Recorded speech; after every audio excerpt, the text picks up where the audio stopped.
and it's for people who have studied communication engineering, most of the things should be clear, but I think it's good to refresh and see why things are as they are.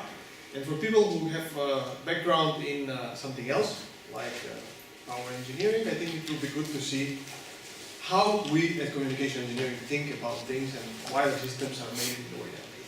So what I'm going to speak about is basics of multi-user communication systems and protocols, because in any communication system you're going to encounter in the context of smart grids, you're going to have multiple users. So today I'm not going to speak about coding, information theory, which is a complex area requiring a lot of background, but I'm going to speak about some really engineering principles behind how multi-user communication systems are built. So this is our outline for today. I'm going to speak about wireless systems today, but basically this is related to any communication system where the communication medium is shared. Right? So now we have the air through which we are speaking, that is a shared communication medium. If you have an Ethernet cable, coaxial cable, that's also a shared medium, and so on. So I'm going to speak about how the problem is defined and how do we make models under which we solve this problem. Then I'm going to speak about centralized solutions, centralized downlink, and distributed uplink solution with a special focus on random access. And finally, I'm going to speak about layering. So many of you know what layering is and why we have layered communication systems, but we're going to go through some very simple examples and illustrate why things are built as they are built in communication systems. So let's start with the types of problems we want to solve. So if we look at wireless communication, we have a problem of communication over a shared wireless medium. That is, we have in the simplest setting, we have a base station which we call basal, and we have 3 terminals which we call Alice, Bob, and Carol instead of A, B, and C. And we assume that each device has a two-way communication with a base station. So this is canonical setting where we would like to see how can we make these users communicate with the base station over a shared medium. And then to start solving this problem, we have to look into something which we already understand in order to build our model. And of course, that is spoken communication. So we have here the teacher, lecturer, in this case myself, and we have the students. And normally in this scenario, you can say that the traffic is going from the teacher to the students. And then, but still it can happen that some of you wants to tell something, ask question, interrupt me, and so on. So it can use the same channel, air channel, to send information to me, right, and to all the others. So we have to see what is different and what is similar, what we can borrow from this model for, but what we cannot as well. So for example, here we see that there is only a communication between Carol and Basil, but there is no direct communication between Carol and Bob. Here we know that if some of you poses a question, everybody will hear it. So it's not that I need to repeat the question, right? And so the thing is that there is a difference between these two models, and we have to acknowledge when this difference occurs. Another thing is that in digital communication systems, we are sending packets. And now I'm not sending packets, I'm speaking with analog voice, right? And you're speaking also with analog voice. So there are these differences between the models, but there are also similarities. And why we need this model is creating a context where we can solve the communication problem.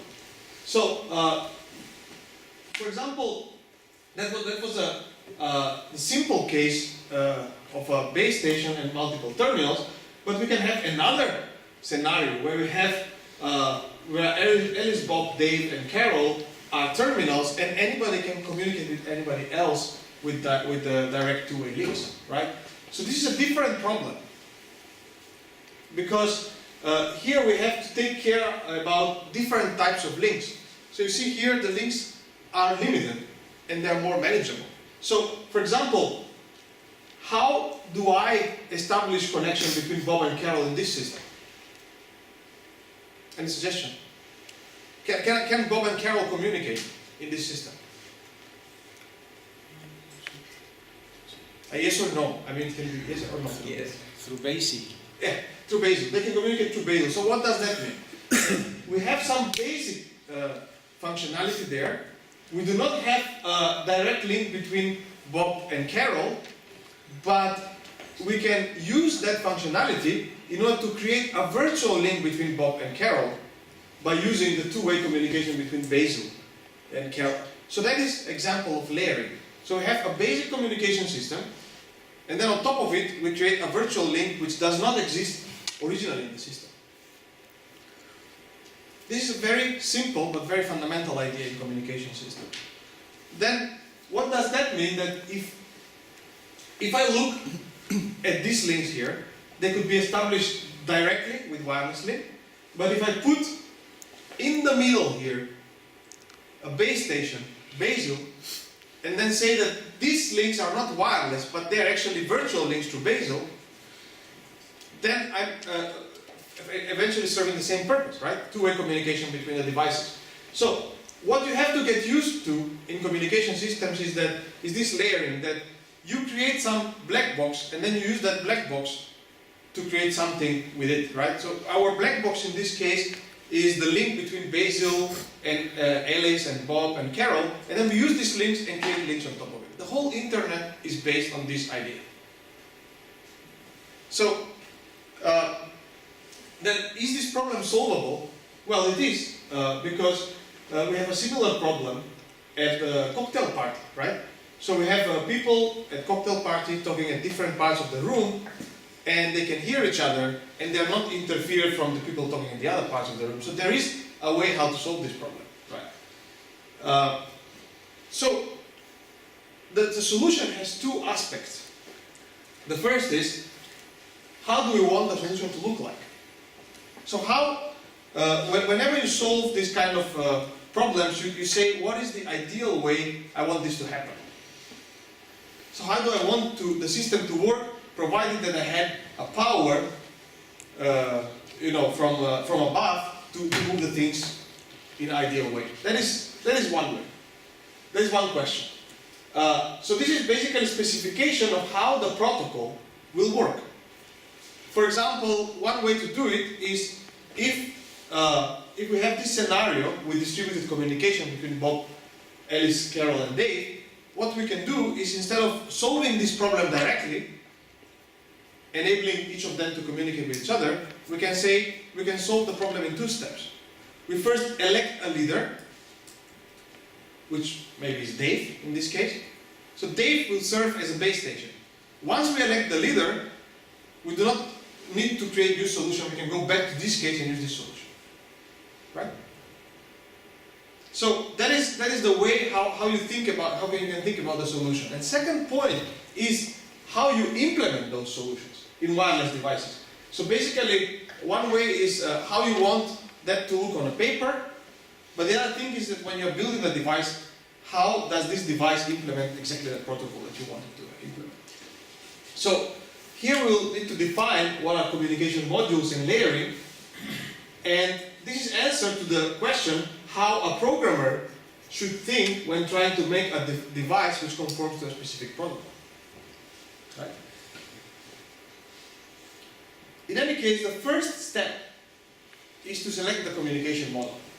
So the communication model it makes a setting in which we can think about a solution. I mentioned the analogy with the spoken communication, and we can build the simplest model based on this analogy with the spoken communication.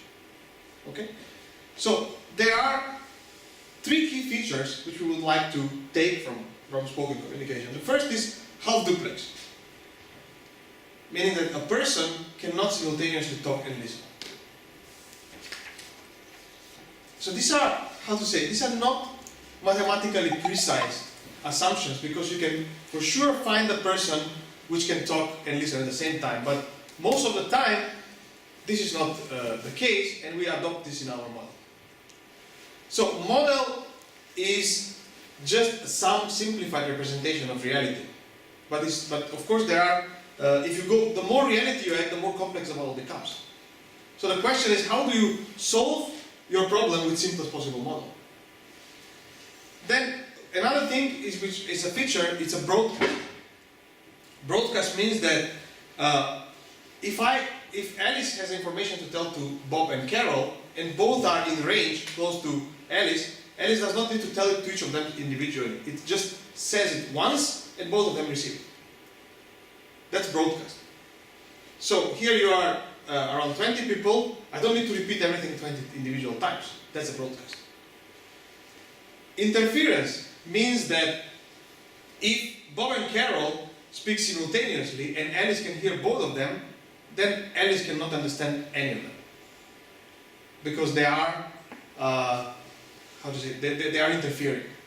And this is of course true if Bob and Carol are speaking the same language. Then it's very hard to distinguish. But actually if Bob is speaking your language and Carol is speaking some language you don't understand, then you can actually understand Bob. And this is the concept of code division multiple access, or CDMA, where you decode the desired signal by using the specific decoding procedure. Okay? So the most difficult case for interference is people speaking the same language at the same time. Right?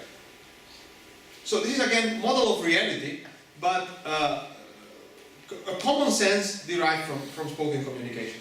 And you can see that we can go quite far away with this common sense. So the first model we use is what is called the collision model. So a communication model which implements these features which I mentioned and adds some simplification. So the first is that the first thing in the model is that there is a definitive communication range R, such that if you are within that communication, D, if you are within that communication range, you are receiving perfectly with rate R. If you go outside that range, you don't receive anything. Is this realistic? It is not, right? Because you can hear me, as I go away, you hear less and less, but it doesn't abruptly stop. But this is a model of reality. On the other hand, it models quite well digital communication systems, because with Wi-Fi you know well that you have some connection, when you go beyond some point the connection stops. It doesn't have this feature of analog communication. Then another thing is that here we have the example scenario of Alice, Bob, Carol and Dave, and the line means who is in range of whom. So you can see that Alice is in range of Bob, but Dave is not in the range of Alice. Okay? Then the collision model says that if Alice is transmitting and at the same time Carol is transmitting, then what Bob is experiencing is a collision. To make the model consistent, we say that the unit of communication which Bob and Alice are sending is a packet. And in the collision model we don't look inside the packet. We say there is a data packet. We don't care how it is encoded, what are the bits inside, we just say there is a data packet. Again, this is a model of a communication system. Once you assume that there is a packet, then which has undivisible structure, it's atomic unit of communication, then it means that we have to define behavior at the packet level. So here the packets A2 and packet C1 are overlapping at Bob. So what is a consistent way to say? A consistent way to say is that if they are overlapping even a little bit, they are both lost. There's a collision. So of course this is not realistic, because if they overlap infinitesimally small, for infinitesimally small time, you know that they both will be received. But for the sake of consistency in the model, we say that whenever there is some overlap, both packets are lost. So that's a collision. In other words, we know that this is again approximation of reality, because we know that if one person talks to me and towards the end of that person, another starts to talk, I can actually get both of them. Right? But then to explain why you can get both of them, you have to explain that language is redundant, then you can infer what was said, even if you lost some part of it. But here, we say the packet is the atomic unit. You cannot go inside the packet. In our first model.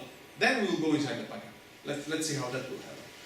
So, once we have this model, then we can speak about medium access control protocols, or protocols for controlling who is accessing the medium web. So obviously, under this model, what we need to achieve is that at every time, only one device is transmitting. Right? Because if two devices are transmitting, there will be a collision. So that's the main implication from the communication model. That means that in the downlink means that the Basil is transmitting to Alice, Bob, and Carol. We are using the broadcast advantage, meaning that Basil is transmitting only once and everybody receives that. And each packet needs to be sent only once. There are no collisions because there is, in the downlink, only Basil is a transmitter in this model. So it simplifies the things. On the other hand, in the uplink, we can have multiple transmitters at the same time. So the question is, how do we coordinate Alice, Bob, and Carol to send at a different time? And then you can go back to the analogy with spoken communication and say, how do we manage to schedule different people here not to speak at the same time? Well, we do that by using extra channel, because we have the visual channel here, right? So if you want to speak, you raise your hand. That's another communication channel. If you want to see how we replicate the situation into this coordination scenario, then what we need to do is to turn off the lights, and we have only the voice communication, and then you will see suddenly it becomes more difficult to coordinate who speaks from your side, right? Do you see the parallel here? Because here we have the radio communication medium. There's only one communication channel. And we have to do everything over that communication channel. Coordinate and communicate. Here in the classroom, we use the visual channel to coordinate.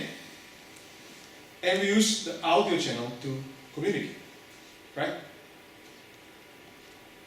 Because you raise your hand, I point out who speaks, and this is how I schedule the problem. But if we turn off the lights, this problem becomes more complex.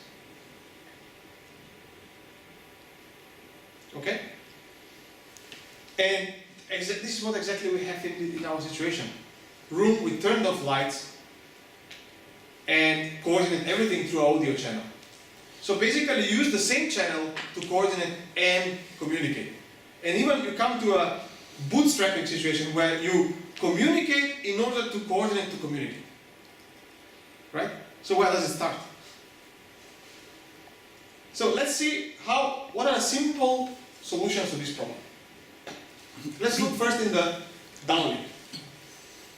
So we say that we have unicast packets in the downlink, meaning that I have a packet for Alice, or Bob, and Carol, and so on. So the simplest case is what is called time division multiple access. So basically we divide the time into equal slots, and we say the first slot is assigned to Alice, the second is assigned to Bob, the third is to Carol, and the fourth is to Dave, and so on. And then if Carol, Alice, Bob, and Dave, they are all synchronized to Basil, then we don't have a problem. Because if they're perfectly synchronized, then Alice knows that exactly in this time, whatever is sent is for me. Bob knows whatever is sent at this time is for me, and so on.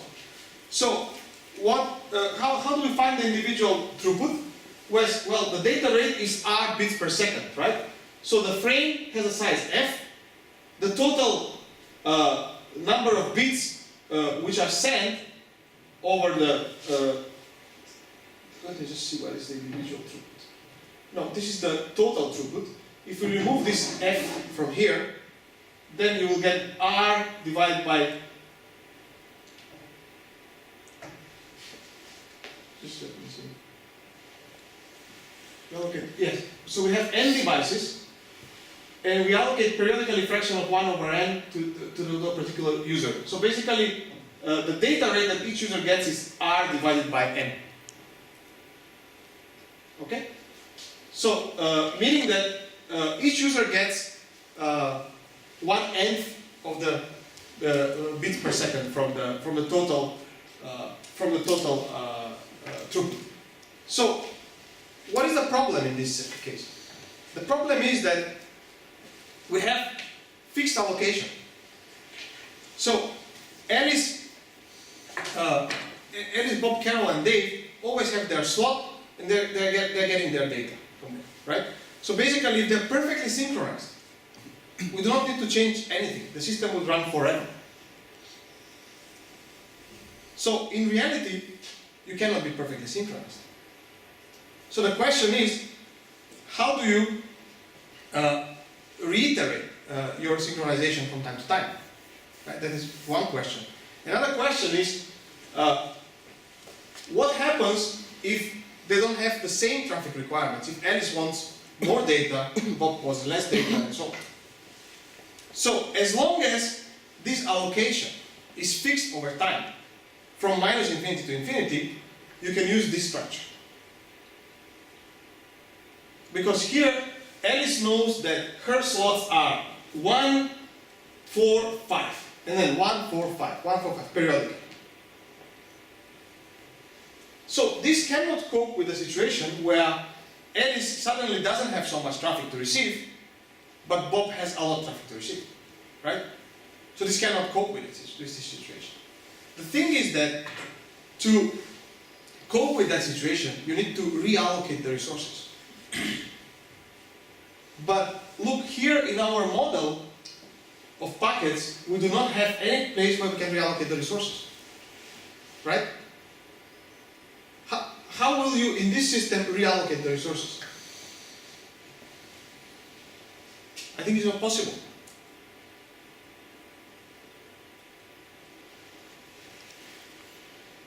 Unless you use the opportunity where Alice is receiving to tell Alice, look, from the next frame, this is not going to be your slot. It will be for somebody else. Then you tell to that somebody else from next frame, you use the slot to tell something else. The problem is that in this case you're not communicating, you're using the channel to send coordination and control information. Right? We can solve that, we can introduce some flexibility by investing something. And we introduce what is called overhead or metadata. We can introduce frame header. And then this frame header tells what is allocated in the current frame. Who is allocated. So basically, frame header is an investment, is a loss you are making, but then it gives you the flexibility to change from frame to frame. And this simple principle of using frame header is underlying all modern communication cellular systems. It is in LTE, it is in 3G, it is in 2G, and I think it will be also in 5G. So it's a very simple concept that you have pre-allocated part where you tell what is going to happen in the coming period, and in the coming resources. So, if we introduce the frame header, what we can do is actually, we know that this frame header is a periodically occurring thing. Then actually it can be used also to resynchronize. If the clocks are drifting from each other, you know that there is always this frame header coming, and the frame header is like a beacon, where the boats are looking for beacons, and they know if they see a particular pattern, what does that mean? Right? So here, the frame header has that role of a beacon to resynchronize the nodes. Then, can we use it for something else? Well, if you think carefully about this, it means that the frame header removes the need for periodicity. You don't need to have the frame repeating periodically, but you can make the system more complex by saying frame starts whenever I detect a frame header. Right? So I don't need to have it periodically. When the base station wants wants to have a start of the frame header, it will just start of the frame, it will just send the frame header, and then the frame continues. Why is this useful? Well, if you have, let's say, two access points next to each other, which are interfering, and they want each of them to serve their own users, if they all the time transmit, they continue to interfere. But if they use flexible frame, they can try to start the transmission whenever the other one is not starting. Right? Is it clear? Okay. So the way we pay for this flexibility is, of course, we invest some overhead. And it is vulnerable to errors. What is the most critical thing to receive here? What is the most critical part of the system? What is the most critical information that needs to be received? It is a header, right? So here, suddenly, you condition the probability of error to be, probability of success to be, probability of successfully receiving the header, multiple the probability of successfully receiving the data. Okay? But then, let's look at this overhead. Let's look in the downlink, how much we need to invest in overhead. So, what is called control information is also called metadata, right? So we have data and we have metadata. Metadata means something that speaks about the data, right? We have physics and metaphysics. So, if the base station wants to be able to allocate, to make all possible allocation to the F users, to the N users, the N possible devices, and the frame has F data slots to be allocated. That means that we have N users and F resources. In how many ways we can allocate this? Well, we can allocate this in principle in N to the F ways, right? So these are all possible ways in which you can allocate the resources. But to be more correct, you can allocate it in N plus 1, F minus 1, right? Because you want to decide to allocate, not to allocate some resource. Right? That is N plus 1. But then you exclude the case where you do not allocate any resource. Right? Is this clear?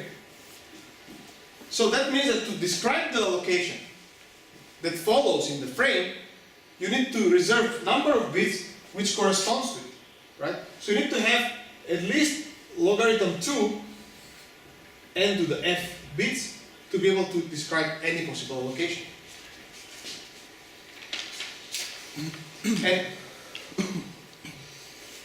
then if no slot is left unallocated, then we have this N to the F. And what happens is that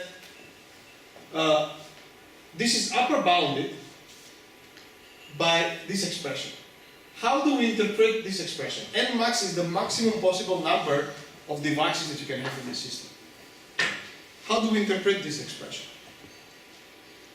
Well, what we interpret is that if we have N max devices in the system, then the address of each device requires logarithm 2 N max bits, right? And then you take the F slots,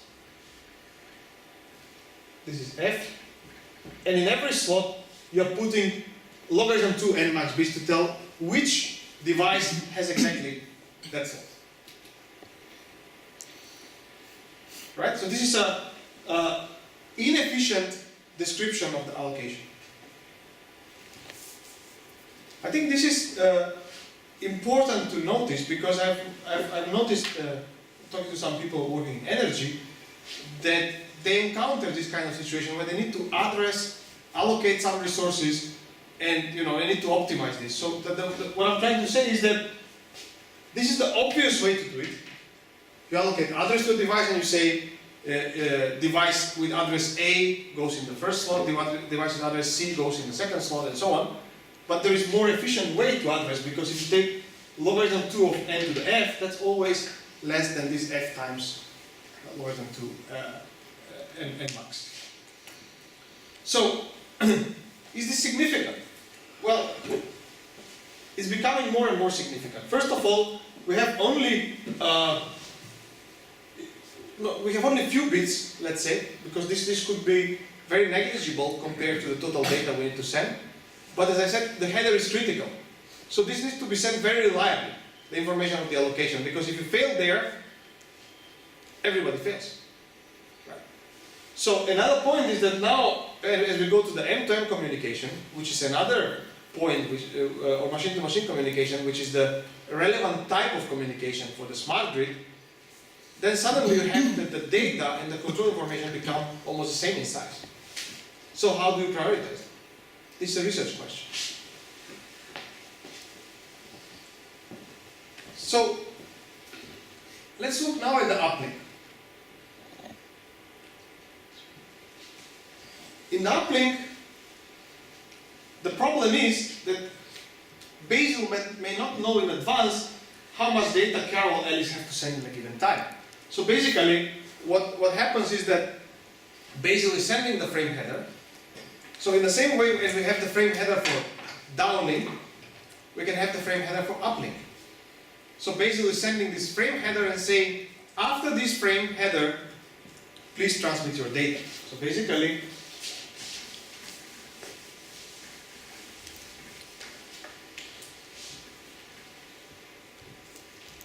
this is the header, and this header is inviting the devices to use the resources. What is the problem here compared to the downlink? Why is this problem more difficult?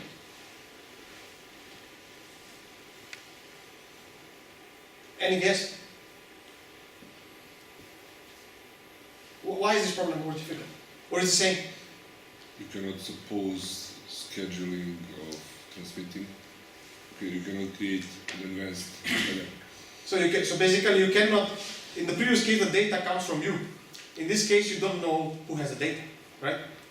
So the one thing that you can do is you allocate, say this is allocated to Alice, this is allocated to Bob, this is allocated to Carol, and so on. And then you say, start your uplink transmission, and if Carol has something, she sends. Bob has something, he sends. If Carol has nothing, she sends nothing. The problem here is that the uncertainty about who has something to send may become so large that you spend most of the time waiting for somebody to send nothing. So there is the key problem here is how to find out who has something to send. And then allocate the resources. But as I said, it's a bootstrap problem. You need to communicate in order to find out who wants to communicate. It's kind of convoluted problem. But the analogy with classroom communication is that here, as I said, you're using the visual channel to signal whether you have traffic or not. And this is making our communication much more efficient. Otherwise, I should have allocated slots for each of you, and most of you do not speak most of the time, then these slots will be empty. Right? So we have to find how to do this without using additional channel, because this channel is not available in wireless communication. Or in any communication system with a shared medium, power line, shared bus, and so on. So, what is the key feature of the uplink? The key feature is that the traffic that comes from distributed sources needs to be coordinated. We cannot make good assumption about it, unless there is some past history about it. The source of inefficiency is the fact that there is uncertainty about who has something to send at some time. That's why we need to resort to what is called randomized algorithm. So randomized algorithm, they're defined in computer science as algorithms where during the execution of the algorithm, you need to use a random generator in order to decide your action. That's a randomized algorithm. So let's see one analogy which I made about what is called random access, which is an analogy with the dark room. So imagine the following situation. The manager, first the simple case, the manager needs to call one person to do some job.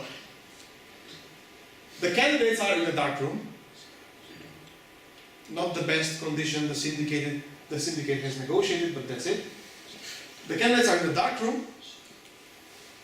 The manager does not know who is in that room, because there are 10,000 workers and maybe this room has only 50 places. He even doesn't know their names. He doesn't know who is inside. And through the door, only one person can pass. So the manager says, I need one person to do the job for me. Who will do the job? So basically, they need to find a way how to find one person to come out of the door. Right? This problem is, if we have greedy agents here, this problem is essentially unsolvable. Because nobody will let the others go through. But we can reformulate the problem in another way. We say, he needs all the workers which are inside the room. He doesn't know their names, and they need to come out of the room. So how do they come out of the room? Eventually, all of them will come out of the room. But how do they do it in the shortest time? So what should they do? You're in a dark room, you don't know each other, you've never met, and you need to go out of the room one by one. What will you do? Call the name. Sorry? Call the name. Call the name. Yeah. You don't know the names? If you knew the names, the problem would be easy. Yes? Just the one that's closer to the exit, so start There priority. is no closer, there's no, oh, everybody's at the same distance. You know, you're standing in the line, and the door is at the same distance from everyone. Everything is symmetric. Yeah. Just pick a random one. Pick a random one. But I cannot pick, because I cannot see them. What should they do inside? You're in the dark room, you have to find out. Well, you just speak until you find an agreement. Yeah? But then you're using another communication channel. We do not have my laptop and your laptop, they do not speak to coordinate. What would a simple solution be? A simple solution would be, I say, I will decide randomly whether I will try or not. And each of us will decide to go to the door with some probability. Right? So one way to solve this problem is to say, so they are here is the door. Say, I decide to make a step forward with probability 1/2, or stay back, stay where I am with probability 1/2. That means that he and he will come closer. Then only these two can make the next decision, right? With probability 1/2 to come closer or not. So he comes closer, so he's the closest to the door who goes. Yes? Just to make sure, what's the point of the room being dark? Like, is it so the only communication channel is in space? Like, do I go forward to the door and bump into someone or not? No, Like, the nobody's room is speaking. dark because if it's not dark, you have another communication channel to communicate. But so what is the communication channel there? It's the visual communication channel, right? No, but if it's dark room, then they No, can't if it's see. not dark, there is no visual communication. So which is the communication channel that they have? They have only the acoustic communication channel, but do not talk to each other. Because this is the situation which we have in wireless systems. Because if we have them to talk to each other, then they will start to coordinate, but we want to mimic the situation where they do not talk to each other and there is no extra channel. The point I want to make is that they need to make random choices about who can come out of the door. So they can do it in several steps. This is something which is called binary splitting tree algorithm, but I will not go to this today. And there is another one where you randomly say, okay, this guy calls, one of you come, and then he says, okay, let me try with probability 1/10. Then you try, you bump into somebody, you go back. Then the guy goes again, try again, and then you try with probability again, and eventually you will get out, right? Yes? One question. This algorithm theoretically could be very inefficient if you have a lot of users, and theoretically you can go in the situations you have a lot of election steps Yes. before you have only one. But electing the first is always the most inefficient. And it has a complexity of logarithm 2 until you find the first one. But then the next ones is going quite faster. So basically the algorithms are linear with respect to the number of users. So that, if that is your question. Plus, because I'm not sure I understand perfectly, theoretically it's possible at the end, last two of users, always both of them making a step to infinity. Is that possible? It is possible, but the probability for that is 0. Yeah, of course. Yes. Yes? So just to summarize, if I get it well, and like as long as the people are walking, there's no such thing as communication. It's just coordination. Do I bump into someone or not? Yes. So Yes. no communication at that level. Just No coordination. communication. Just bump into the door. You go to the door. You cannot go. Then you go back. And communication starts when the person gets out of the room. When the person gets out of the room, he talks to the manager. Yes. So practically we have a few stages where each stage will have a number, certain number, random number of people that want to take a step further, and then we use that as a kind of as a ladder to which progresses